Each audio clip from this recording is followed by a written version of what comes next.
বন্ধু ম্যাম তো সামাজিক কথা আছে কেউ তো ঠকা পাইলো না। হ বন্ধু, এই এলাকাত কেউ নাই, আঙ্গুর উপর দিয়ে চাপাবাজি করবো। আমরা তো বিশ্ব রেকর্ড করে এলাম। ঠিক আছে বন্ধু তুই হরে বন্ধু দেখ আরে ধার কেন আছে ওরা আজকে চাই রেখে ঢালাই দিয়ে দিবি। হ বন্ধু, চল। আমি একজন বাটপার মানুষ, বাটপারি কইরা খাই, সাফার ধরে চললি আমি শক্তি একটু নাই। আমি একজন বাটপার মানুষ, বাটপারি কইরা খাই, সাফার ধরে চলি আমি শক্তি একটু নাই। ওই শালা সাফা মারা জায়গা পাইছি। এ ব্রো, কেমন আছিস তোরা? অবস্থা ব্রো? Fine bro fine. আরে তোর অবস্থা কি? এটা কি ভাষা বললি ব্রো?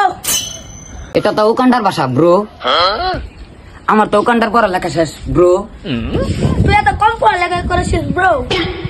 তোর কি অবস্থা ব্রো? আমার তো বাংলাদেশের পড়ালেখা শেষ ব্রো। তোর কি অবস্থা? কোন দেশে লেখাপড়া করছ? আমার তো সারা দুনিয়ার পড়ালেখা শেষ ব্রো। আমি এখন মানুষের পড়াই। সাফা আমাদের কয় কি এই টাঙ্গুর উপরে চাপা মারতাছে তারা ওর চাপা আজকে ছড়াইতাছে। ইয়া তো লেখাপড়া করছ তোরা হিসেব দে মিলাই দিবি কি বাস। হিসাব দিবি দে, হিসাব দিলে বড় হিসাব দে, ছোট হিসাব দে, শরম দিস না। তুই শুরু হিসেবে দিয়ে আছিস তুই হিসাবটা মিলাই দে। এরপর কাটা মাছ আছে হিসাব করে দে। হাওয়ায় কই কি পুকুরের মাছ মিলাই দিতে কি করম যা খারা হিসাব মিলাই দাসি। কি রে কি ভাবস? হিসাব করলাম মিলানি শেষ। কয়টা হয়েছে ক 17,320 টাকা। কি রে মিলাইলি? আমি হিসাব করছি, তুই গুনা দেখ ঠিক আছে কিনা।